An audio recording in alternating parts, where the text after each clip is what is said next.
بسم اللہ الرحمن الرحیم۔ السلام علیکم دوستو میرا نام ہے محمد انس اور آپ دیکھ رہے ہیں راہ جنت آفیشیل۔ امیر شریعت سید عطا اللہ شاہ بخاری رحمۃ اللہ علیہ داؤدی میں تقریر کر رہے ہیں۔ لوگ ساکت و جامد ہیں۔ لوگوں کی اس جمع غفیر میں ہندو، سکھ اور مسلمانوں کی بہت بڑی تعداد موجود ہے۔ اچانک مجمع میں سے ایک کافر نمودار ہوتا ہے۔ یہ سوچ کر آیا ہوتا ہے کہ لوگ شاہ جی کا دم بھرتے ہیں۔ میں آج اس مجمع میں ان سے سوال کروں گا کہ لوگ شاہ جی کہنا بھول جائیں گے۔ پیارے دوستو، یہ بات یہاں سے شروع ہوتی ہے کہ جب کسی دور میں کراچی کی تحریک ختم نبوت کے ناظم اعلیٰ رانا محمد انور رحمۃ اللہ علیہ تھے۔ ایک مرتبہ انہوں نے رائیونڈ میں سالانہ تبلیغی اجتماع میں شرکت کی۔ واپسی پر وہ اپنے عزیز کے یہاں لاہور میں ٹھہرے، جہاں ان کی ملاقات ایک سید صاحب سے ہوئی جن کا نام سید افتخار شاہ صاحب تھا۔ باتوں باتوں میں افتخار شاہ صاحب فرمانے لگے، ختم نبوت کے مسئلے میں جتنی قربانیاں سید عطا اللہ شاہ بخاری رحمۃ اللہ علیہ نے دی ہے، اس کا بیان کرنا مشکل ہے۔ رانا صاحب چونک اٹھے اور فرمانے لگے کہ افتخار شاہ صاحب، کیا آپ امیر شریعت سید عطا اللہ شاہ بخاری کے بارے میں کچھ جانتے ہیں؟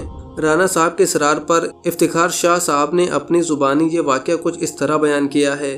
وہ فرماتے ہیں کہ ایک مرتبہ شاہ جی ریاست پٹیالہ میں تقریر کرنے آئے۔ اس وقت میری عمر تقریباً 18 برس تھی۔ میں شاہ جی کی تقریر بڑے شوق سے سنتا تھا۔ مجھے معلوم ہو جاتا کہ شاہ جی کی تقریر فلاں جگہ ہے تو میں وہاں ضرور جاتا، چاہے مجھے پیدل ہی کیوں نہ جانا پڑتا۔ میں نے شاہ جی کے جلسے میں شرکت کے لیے 20 میل پیدل سفر کیا ہے۔ ریاست پٹیالہ میں تقریر شروع ہوئی۔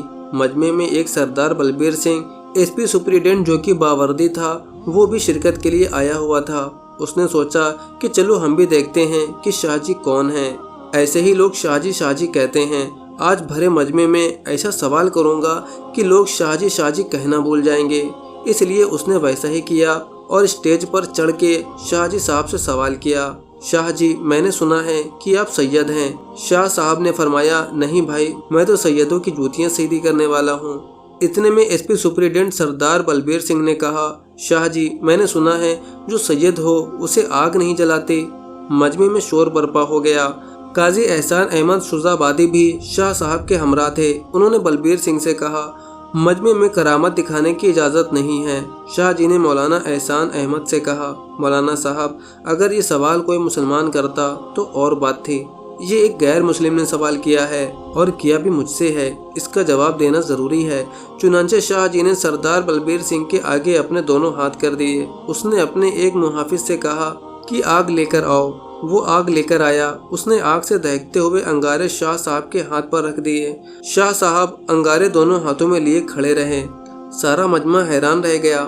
شاہ جی ایسے ہی کھڑے رہے، یہاں تک کہ گزرتے 5 منٹ گزر گئے۔ تقریباً 5 منٹ بعد سردار بلبیر سنگھ نے کہا، اب انگارے پھینک دیں اور مجھے اپنے ہاتھ دکھائیں۔ شاہ صاحب نے دونوں ہاتھ سردار بلبیر سنگھ کے سامنے کر دیے۔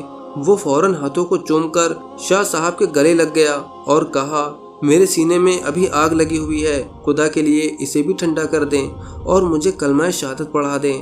شاہ صاحب نے اسی وقت اس کو کلمہ پڑھایا اور سردار بلبیر سنگھ اسی وقت مسلمان ہو گیا۔ پیارے دوستو، الہام یا کسی غیبی بات کا علم ہو جانا یہ اللہ کی طرف سے ہوتا ہے جب اللہ چاہے ہوتا ہے۔ یہ چیزیں نہ تو ذاتی ہوتی ہیں اور نہ ہی دائمی۔ جو لوگ اس دنیا میں اللہ تعالیٰ کی مقرر کردہ حدود کو پار نہیں کرتے اور اس کی ہر بات مانتے ہیں، تو اللہ تعالیٰ بھی اپنے ایسے بندوں کی ہر بات مانتا ہے اور ان کا پردہ رکھتا ہے۔ اللہ تعالیٰ ہمیں دین کی صحیح سمجھ عطا فرمائے اور اللہ کے نیک بندوں کے نقش قدم پر چلنے کی توفیق عطا فرمائے۔ دوستو، ویسے تو یہ کہانی میں نے ایک کتاب سے لی ہے، لیکن میں خود بھی اس واقعے کے سچ ہونے کا قائل نہیں ہوں۔ لیکن دوستو، آپ کو کیا لگتا ہے کہ کیا یہ واقعہ سچ میں درست ہے؟ اپنی رائے ہمیں کمنٹ سیکشن میں ضرور دیں۔ چلیے دوستو، آپ سناتے ہیں آپ کو ایک سچا واقعہ۔